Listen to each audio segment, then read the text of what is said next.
Hola, ¿qué tal? Muy buenas noches a todos los que estamos aquí en las instalaciones de Conexión Vida Celaya y también muy buenas noches o muy buenos días o muy buenas tardes a todos nuestros amigos que nos están viendo desde Facebook o tal vez hasta desde YouTube.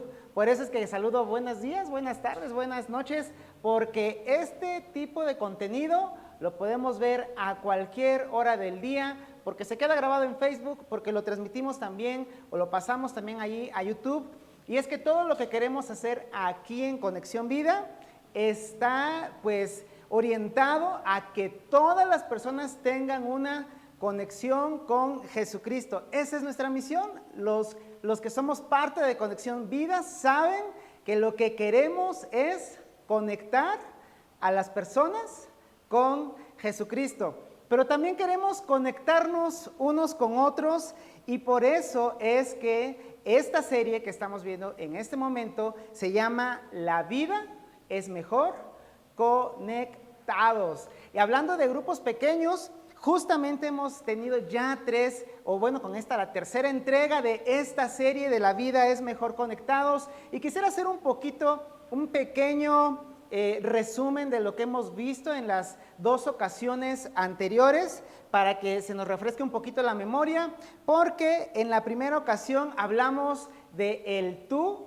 imaginario. Hablamos de que es bien fácil fingir, incluso dijimos que el lugar más adecuado para nosotros, en el que más se nos facilita fingir, es la iglesia. Incluso a veces venimos a la iglesia con una fachada, con una forma de hacer las cosas, con una máscara que no corresponde a lo que realmente somos. Y podemos poner ese fingimiento, ese fingir versus contra ser auténticos. Hablamos de que ser auténticos es lo que Dios quiere de nosotros y que incluso también el ser auténticos no se da en las filas, sino solamente en los círculos. Y por eso es que hacemos los grupos pequeños y por eso es que el lugar más adecuado para ser auténticos es la iglesia. Qué chistoso, ¿verdad? Que es el lugar para ser auténticos, la iglesia, porque Dios quiere que todos seamos reales, que todos podamos ser como somos y eso se da en los círculos. Después, hace 8 días, vimos con el pastor Víctor la otra parte de esta serie que fue el tema de viendo por otros. Y el punto principal fue el desvío. El pastor nos decía claramente que ese desvío comienza en el corazón y que es importante que otras personas estén al tanto de nosotros y nosotros al tanto de esas otras personas para evitar esos desvíos. Y una de las frases más que nos quedaron en esa enseñanza fue: no fuimos o no estamos llamados a nadar solos, sino que estamos llamados a nadar juntos, porque justamente estamos haciendo énfasis en que la vida es mejor conectados. Y esta noche, en este episodio 3, ya para cerrar esta serie de La vida es mejor conectados, estaremos hablando de este título que se llama accesible. Más adelante y alrededor de cómo va avanzando la enseñanza, vamos a ver por qué hablamos de ser accesible. Y es que este es nuestro énfasis en estas 3 enseñanzas a lo largo de toda esta serie, es que las filas son mejores que los círculos. No es eso, que las filas son mejores que los círculos, no es nuestro énfasis. Nuestro énfasis es que los círculos son mejores que las filas. ¿Por qué podemos decir que los círculos son mejores que las filas? Porque en las filas hay algo que podemos hacer los días domingo, todas las ocasiones en que vengamos y tengamos ahí esa enseñanza por parte de los predicadores, todos podemos aprender. Eso lo podemos hacer muy fácilmente en las filas y es más, yo conozco gente que constantemente está tomando notas de lo que se está hablando en la conferencia y eso es muy bueno, es buenísimo. que se tomen esas anotaciones y que realmente el conocimiento sea mayor. Pero ¿sabes algo? Hay algo mejor que aprender. Y lo que se puede hacer mejor que aprender y que se hace en los círculos es hacer. Hacer es mucho mejor que aprender, porque podríamos aprender mucho y anotar mucho, pero vivir poco o nada. Así es que el hecho de poder poner en práctica lo que se puede decir en las conferencias y esas grandes preguntas y esas grandes interrogantes y la aplicación y cómo es que a veces en nuestras propias vidas, en nuestros propios medios, eso se puede tornar difícil. Todas esas cosas salen solamente en los círculos. Así es que hacer es más importante que aprender. Por eso es que en los siguientes 30 y tantos minutos que me quedan de esta enseñanza, mi objetivo es que todos los que me están escuchando, todos los que estamos aquí en esta ocasión, en las instalaciones de Conexión Vida Celaya, los que nos están viendo desde casa, que son parte de la familia Conexión Vida Celaya, si tú nos estás viendo desde otro lado y tienes esa parte de poder conectar con nosotros, mi objetivo, el objetivo de esta noche es que todos pertenezcamos a un grupo pequeño. Así es que si lo estás dudando, si estás considerándolo, por favor, quisiéramos decirte que estar formando parte de un grupo pequeño es una de nuestras más grandes metas, porque la iglesia sucede en círculos. Y es que no hablamos de un programa de iglesia o de una forma de recaudar fondos. No estamos hablando de eso, no estamos hablando de algo que se hace periódicamente, paulatinamente, cada año. Eso es un programa. Programas como, bueno, no puedo aquí decir muchos programas porque no acabaría, pero no es un programa. Los grupos pequeños no es un programa y tampoco es algo que queramos venderte para que nos des tu dinero. No es eso. En sí, el hecho de dar es muy bueno y hay ocasiones en las que lo estamos haciendo y queremos hacerlo, pero no es para eso. Los grupos pequeños no son para recaudar fondos, sino que queremos que haya un beneficio directo en tu vida y en la vida de los que te rodean. Y hoy vamos a hablar a un conjunto o a un sector de nosotros que tiene mayor reserva. Y a lo mejor ya están sospechando de qué vamos a hablar, porque ya lo dijimos alrededor de la junta de hace rato, se comentaron algunas cosas, pero hay un sector, no nada más en la iglesia, en la sociedad, que este sector es muy, muy reservado. Y sabes, te quiero decir algo, no son los niños, ese sector no son los niños. Porque ¿sabes algo? Gracias a Dios, y por eso es que yo estoy muy contento y la verdad es que hay que reconocer la labor del Ministerio de Ambientes de Familia, porque ¿sabes algo? Los niños están felices de estar en su ambiente de Wambaland, de Upstreet y todos esos ambientes que están hechos para ellos están felices. Estoy seguro de que si tú tienes hijos que vienen a nuestra iglesia, ellos están contentos de venir y de tener esa parte también de sus grupos pequeños allí en su ambiente. Así es que no son los niños, es ese sector que se reserva, que se retrae para no pertenecer a un grupo pequeño, no son los niños. Y ¿sabes algo? Tampoco son las mujeres, porque también algo que a mí me tiene siempre, todas las veces en mi vida de cristiano anonadado, es que casi siempre las que apoyan la obra de Dios son mujeres. Y las actividades espirituales siempre habrá mujeres. Es más, el ministerio de Jesús fue sostenido por mujeres. Entonces, pues no tengo que ponerlo en letras grandes y verdes y entre signos de admiración, porque ya se dieron cuenta de quién estoy hablando o de quiénes estoy hablando. No lo tengo que poner en verde y en grande y en signos de admiración. De hecho, sí lo voy a poner. Estamos hablando de los hombres. Hombres. No quiero dejar fuera hoy a las mujeres. Y de hecho, este tema puede ser muy bueno para las mujeres, pero quiero hablarle hoy al corazón de los hombres que están aquí, de quienes nos están escuchando, porque hombres, incluyéndome, tenemos una tendencia a movernos hacia la autonomía, independencia y aislamiento. Si se dieron cuenta, esas tres palabras fueron de menos fuerte a más fuerte. Autonomía, no suena tan fuerte, ¿verdad? Independencia, ya está entre azul y buenas noches, pero ¿qué tal aislamiento?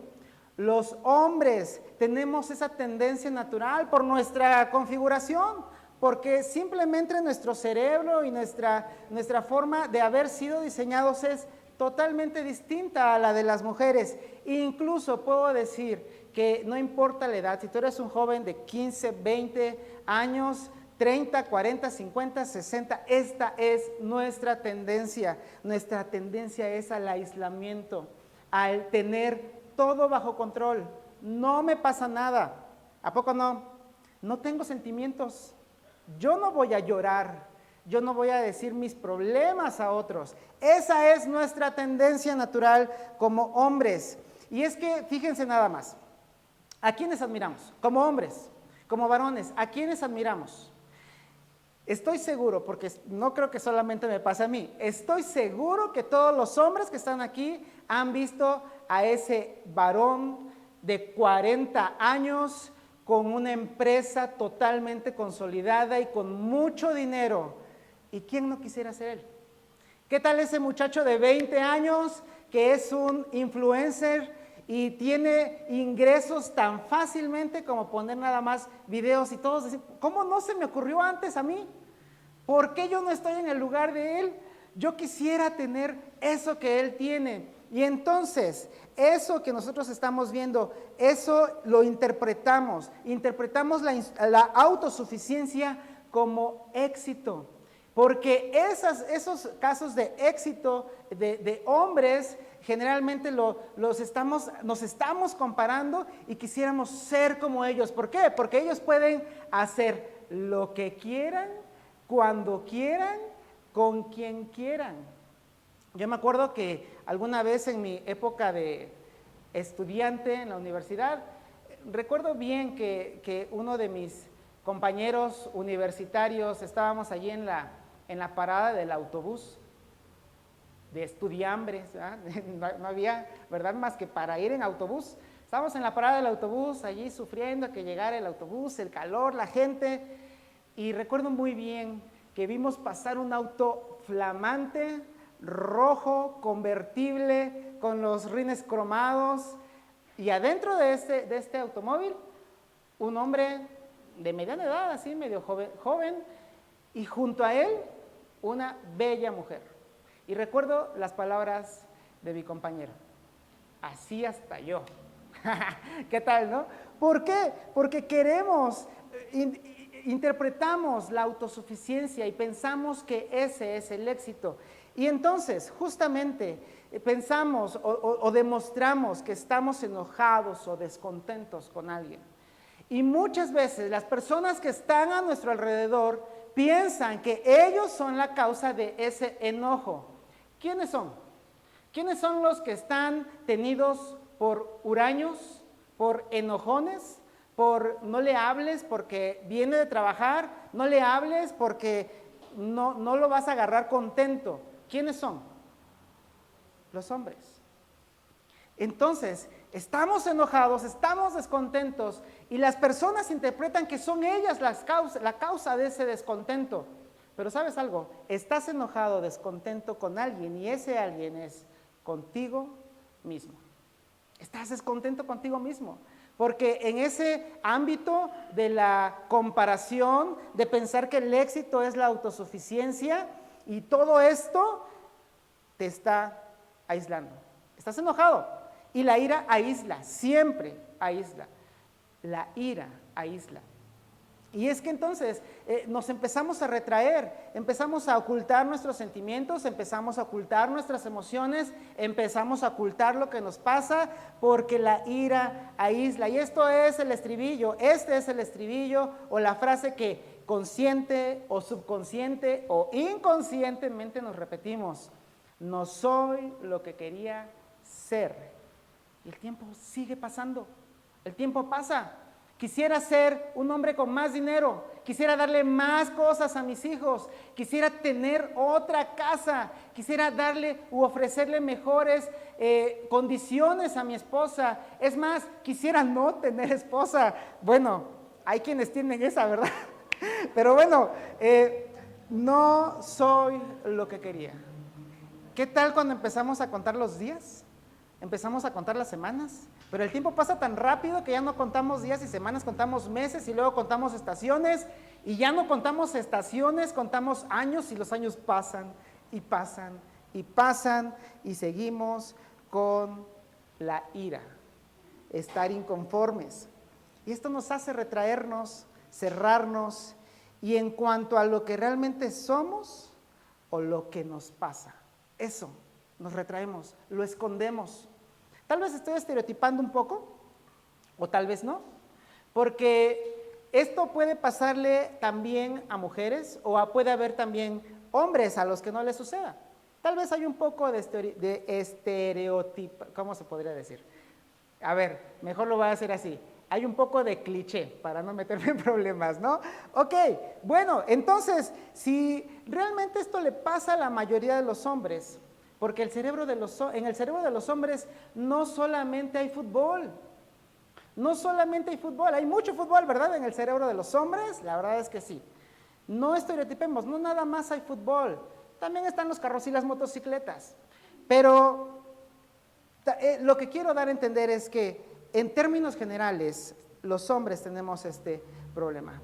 Pero déjame decirte algo, quiero también apropiarme de esto porque es algo que a veces no decimos y que las mujeres tal vez no lo ven o no lo comprenden y lo sufren. Quiero decirte esto y los varones que están conmigo, quisiera invitarles a que lean conmigo y si estás allá en casa y eres varón, lee también y si eres mujer, dale un codazo al hombre que tengas junto a ti para que leamos todos juntos esta frase que está ahí en la pantalla. Leamos juntos, dice, para tener victoria, decidamos salir del vórtice de la hombría, la comparación o la ira. Y eso de hombría está entre comillas porque es un remolino, es un tornado que nos lleva a todos porque tendemos como hombres a fingir que todo está bajo control, que no hay acceso a nosotros y esa es la enseñanza de hoy. Tenemos que dejar de ser inaccesibles para ser accesibles. Y el siguiente es un caso vergonzoso que no tuvo victoria. Es un caso bíblico. Vamos a hablar de algo que sucedió y que Dios registró en la Biblia, en el que precisamente no hubo victoria porque se mantuvo este varón en la situación de otra vez me voy a meter en problemas, de ser inaccesible. Eso. Entonces, este caso, si tú eres cristiano y has leído la Biblia, o si no eres cristiano y has leído la Biblia, te vas a empezar a poner un poquito bochornoso. Va a ser bochornosa esta situación. Y si no has leído la Biblia y tú no eres cristiano, te invito a que leas la Biblia y que observes y leas con detenimiento en casa más adelante, porque aquí lo vamos a esbozar, el caso de David y Betsabé. Los que saben y han conocido esta historia, díganme si no es un caso vergonzoso y bochornoso que muchos quisiéramos que ni estuviera registrado en la Biblia. Y es que también tenemos un mito en las mentes de muchos de nosotros. A veces pensamos que el perdón equivale al olvido. El olvido así como cuando le ponemos en la computadora delete y luego después de ese suprimir, eliminar, vamos a la papelera de reciclaje y lo borramos por completo y ya. Nadie supo, nadie sabe, ya, se acabó. Pero en realidad, cuando Dios nos dice que Él olvida nuestros pecados o que Él echa a la mar nuestros pecados, no es porque se vayan a borrar literalmente como si ya no existieran. Eso habla del perdón de Dios y créeme que esta es una gran noticia y una muy buena noticia para todos de que en Dios hay perdón. Pero no creamos en ese mito de que el perdón va a borrar las cosas mágicamente. La verdad es que Dios perdonó a David, pero documentó este vergonzoso caso. para que nosotros aprendamos de él. Ahora hay un detalle importante en esto. Muchos pensamos, bueno, David hizo esto, y si tú ya estás más o menos imaginándote de qué va la cosa y no conoces la historia, déjame decirte que es eso que te imaginas y todavía peor. Algunos dicen, bueno, es que David estaba muchacho, no sabía. No, la verdad es que David para este momento tiene alrededor de 50 años. ¿Cómo lo sabemos? Porque después de estos eventos nació Salomón. Y Salomón, para ser rey, tuvo que pasar un tiempo. David estaba postergando esto de la coronación de Salomón porque era tierno. Nos lo dice las escrituras, allí en Samuel, en Reyes, en Crónicas. Se dice claramente que Salomón estaba tierno de edad. Así es que lo más probable es que no tuviera más de 20 años cuando fue electo o puesto como rey sobre Israel. Y si estos son 20 años, y también se nos registra que David empezó su reinado a los 30 y terminó después de 40 años, es decir, unos 70 años, y le restamos aquellos 20, entonces, efectivamente, David estaba en los 50. Así es que, varones, no pensemos que porque tengo 50, que porque tengo 40, que porque tengo 60, debemos de dejar de cuidar nuestra vida. Por el contrario, esto nos enseña que debemos, independientemente de la edad, estar al tanto. Y hoy quiero saltarme un poquito algunos versículos, porque quiero irme directo a la acción.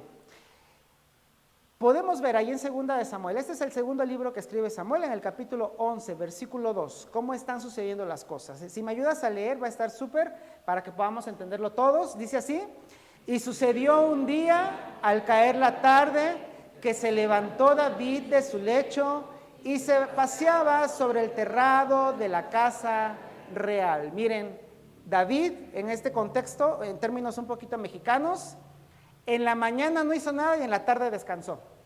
Así dice, estaba en su lecho, estaba cayendo la tarde, se levanta de su lecho y dice, ya me cansé de no hacer nada, ahora voy a descansar del descanso y me voy a pasear sobre el terrado de la casa.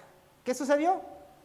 Parte B del versículo 2, y vio desde el terrado a una mujer que se estaba bañando, la cual era muy hermosa. Ahora, ya lo dijimos, David no era ya un muchacho inmaduro, sino un hombre adulto tomando fatales decisiones. Esto ya se empieza a ver, de verdad, si tú no conoces la historia, déjame decirte, esto va a empeorar cada vez más. No es un muchacho de 20 años viendo cosas que no debe ver, no es un muchacho de 16 años que tiene las hormonas arriba, es un hombre maduro de 50 años tomando decisiones que no debe tomar. Versículo 3, envió David a preguntar por aquella mujer y le dijeron, aquella es Betsabé, hija de Eliam, mujer de Urías Eteo. Y están resaltadas allí algunos nombres. Era Betsabé, hija de Eliam. Y Eliam es mencionado al final del segundo libro de Samuel como uno de los compañeros más importantes de David. Eliam era hijo del consejero de David. Es decir, Betsabé es la nieta del consejero de David. Y además, dice aquí, era mujer de, es decir, la esposa. Hay que subrayar eso.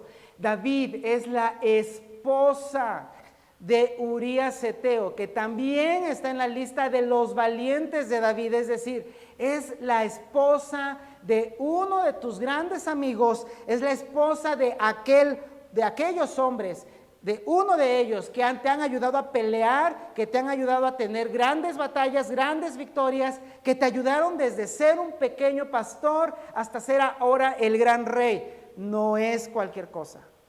David, están encendiéndose, como dicen los muchachos, las red flags, no sé si lo pronuncié bien, pero las banderas rojas. Y fíjense ahora, allí también se acabo de resaltar una palabra, le dijeron, está en plural, Quiere decir que esta situación se está volviendo de dominio público. Le dijeron, y si no me crees, ve el siguiente versículo. Y envió David mensajeros, otra vez plural, envió mensajeros y la tomó y vino a él y él durmió con ella. Esto es de dominio público. Todos saben, porque la mejor forma en esta época de mantener algo público era decírselo a los esclavos, a los siervos, porque los siervos iban a ir al mercado, porque los siervos iban a decirlo a otros siervos y esto se iba a regar, así es que era de dominio público, que David tomó a la nieta de su consejero y a la esposa de uno de sus grandes amigos y guerreros y la tomó y durmió con ella. Esto se está poniendo mal. Y luego viene un embarazo inesperado. No puedo contar aquí, no podemos leer toda la historia porque es grande y tiene muchos detalles. De verdad te invito a que la leas allá en casa. Si no tienes una Biblia, ahora tenemos la gran ventaja de las Biblias electrónicas. Puedes estar en internet, puedes bajar la aplicación de la Biblia. YouVersion es una muy buena. Bueno, viene este embarazo inesperado. Un embarazo que Betsabé le dice a David, oye, estoy embarazada y el papá eres tú. Hay quienes dicen que incluso esto no sucedió una vez, porque si Betsabé estaba tan segura que era David el padre, lo más seguro es que haya pasado esa noche, y la siguiente noche, y la siguiente noche, y la siguiente noche. Y entonces David está ante un momento totalmente difícil, un embarazo inesperado de la nieta de su consejero, esposa de su gran guerrero Urías. Y entonces, como cualquier hombre, porque estamos hablando de los hombres, como cualquier varón de los que estamos aquí, queremos tener la cosa controlada. Y empieza a maquinar David para mantener el control. Eso es lo que hacemos los hombres, ¿no? Mantener el control. Todo está bajo control, todo está controlado. No se me ha salido de las manos. Pero recordemos, todos lo sabían, absolutamente todos lo sabían.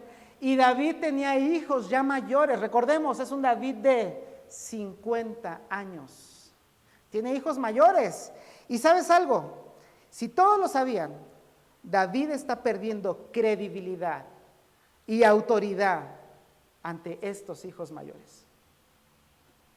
Estos hijos mayores están diciendo, oye, papá está haciendo esto, papá está tomando una mujer que no es suya, la credibilidad y la autoridad se pierde. ¿Y sabes por cuánto se pierde? David pierde permanentemente algo que nunca va a recuperar. Esto jamás lo vuelve a recuperar. Así es que esta situación está fuera de control. Ya no está controlado. Ya no es fácil decir, no se ha salido de mis manos, esto realmente está fuera de control. ¿Y sabes por qué está fuera de control? ¿Por qué están sucediendo estas cosas? Porque nadie cuestionó a David. ¿Por qué nadie cuestionó a David? Porque era el rey. Simplemente, ¿qué le puedes decir al rey? Oye rey, ¿no deberías de hacer eso de andar viendo arriba de los terrados a las mujeres cómo se bañan? Oye rey, no mandes no hagas eso. ¿Sabes qué dice el rey? Tienes dos opciones, o traerme a esa mujer o no pasar esta noche vivo. Así de fácil. Simplemente nadie cuestionaba a David. ¿Por qué es el rey? ¿Por qué era el rey? Porque él era inaccesible. Nadie tenía acceso al rey. Él mismo se hizo inaccesible, ¿sabes? Hombre, el aislamiento nos vuelve inaccesibles. Y al no ser accesibles, tomamos las peores decisiones. Cuando no somos accesibles, tomamos las peores decisiones. Cuando nadie te puede decir nada, ese punto de aislamiento es cuando peores decisiones tomamos. Y entonces, si nos saltamos al capítulo 12, la primera parte del versículo 1, dice que Jehová envió a Natán a David. Como David no era accesible, Dios tuvo que mandar a alguien de parte de Dios para que ese ser inaccesible que era David pudiera ser alcanzado, en este caso, por la voluntad y la palabra y el juicio de Dios. Entonces viene Natán y dice el versículo 1b y el 2, y viniendo a él le dijo, esta es una historia que no te tienes que perder, porque realmente es la ilustración más grande que le da Natán a David. Vamos a leerla completa. Había dos hombres en una ciudad, el uno rico y el otro pobre. El rico tenía numerosas ovejas y vacas, pero el pobre no tenía más que una sola corderita, que él había comprado y criado y que había crecido con él y con sus hijos juntamente, comiendo de su bocado y bebiendo de su vaso y durmiendo en su seno, y la tenía como a una hija. Y vino uno de camino al hombre rico, y éste no quiso tomar de sus ovejas y de sus vacas para guisar para el caminante que había venido a él, sino que tomó la oveja de aquel hombre pobre y la preparó para aquel que había venido a él. Yo creo que ustedes ya vieron la comparación. Natán, y David no lo sabía, pero Natán vino le dijo a David, oye, vengo con un problema, un dilema judicial, no sé qué hacer. Hay dos hombres, uno es rico y otro es pobre. El pobre solo tiene una corderita que es casi de la familia y el otro tiene muchas vacas y ovejas, pero cuando viene alguien a visitar a este rico, él no quiere tomar de lo suyo, aunque tiene mucho, sino que va y toma la única corderita de este hombre pobre para poder saciar a su invitado. Creo que es muy, muy claro, pero David no lo sabe. David lo que hace es esto, versículo 5. Entonces se encendió el furor de David en gran manera contra aquel hombre, ese hombre imaginario, y dijo a Natán, vive Jehová que el que tal hizo es digno de muerte y debe pagar la cordera con 4 tantos porque hizo tal cosa y no tuvo misericordia. Me imagino a David ahí todo rojo, moviéndosele a las barbas, saliéndose los ojos, porque estaba enojado, estaba airado. Realmente no sabía David, como nosotros, que con quien más estaba enojado era consigo mismo. Y es que una corderita de un hombre pobre no tiene otra cosa. David. Entonces Natán le dijo a David, tú eres aquel hombre. Tú eres el que le robó a un pobre hombre lo único que tenía. Porque ¿sabes algo? El pecado de David fue tan lejos que no se contentó con solo haber tomado a esta mujer. El resto del capítulo anterior, del capítulo 11, narra cómo David manda a traer a Urías. Manda a traer a Urías y le dice, oye, cuéntame cómo están las cosas allá en la guerra, dame parte, infórmame. Y ya que Urías le dice, no, vamos bien, estamos ganando, ya sabes, las guerras, los hombres son valientes. Ok, Urías, muy buen informe, ¿qué te parece si vas a tu casa y pues descansas un poco, guiño, y estás con tu mujer, guiño, guiño? Lo que quería era que Urías estuviera con su mujer embarazada para que él pensara que era su hijo, pero Urías era justo.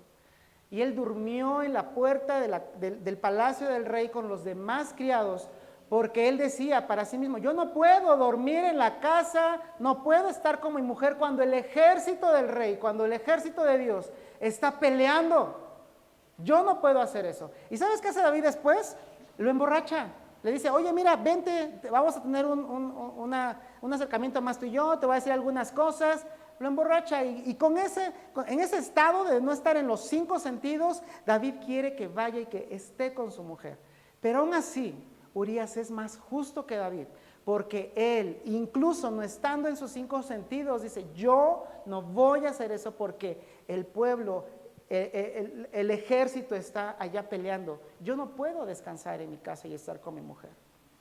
Como David vio esto, da por mano de él mismo una carta a Joab, que era el capitán, y le dice, ¿sabes qué? Pon a Urías al frente del ejército donde está más fuerte la guerra, y cuando esté muy recio este asunto, retírense para que muera. La carta que llevaba decía eso. Y eso sucedió, murió. Le dieron la noticia a David, y David dijo, sí lo tengo todo bajo control. Pero ¿sabes algo? La verdad es que a Dios no se le escapó esto.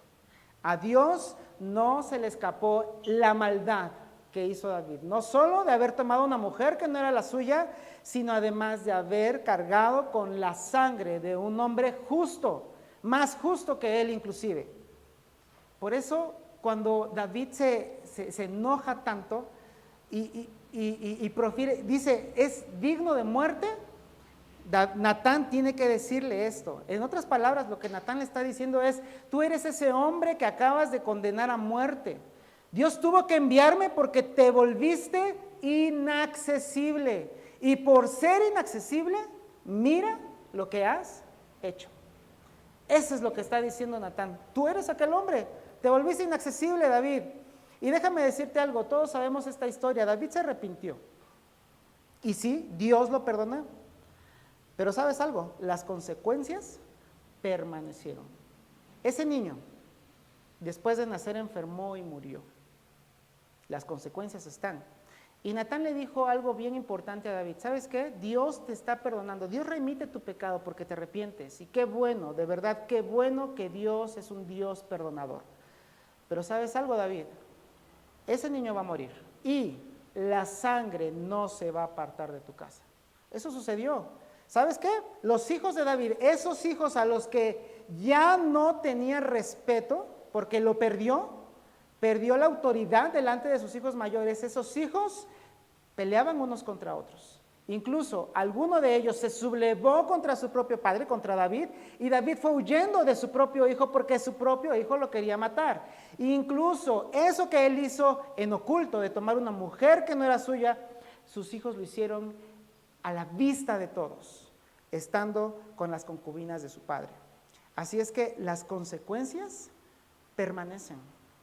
La buena noticia es que Dios nos perdona, pero las consecuencias permanecen. Dios documentó esto, Dios lo documentó. Pero sabes, esta historia se pudo evitar, porque si ponemos atención, todo esto comienza con presagios. La parte que me salté, ¿se acuerdan que nos saltamos los primeros versículos?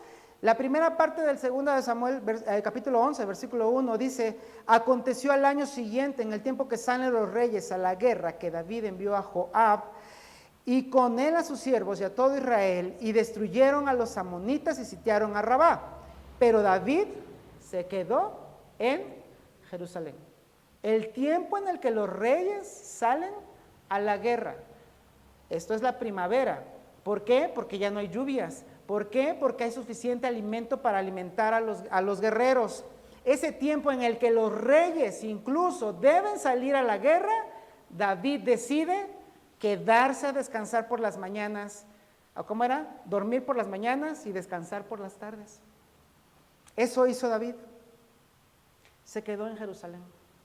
Así es que cuando empezamos a leer el capítulo 11 de Samuel, vemos que empiezan a salir las red flags, empiezan a salir las banderas rojas y empezamos a ver cómo va a terminar esto.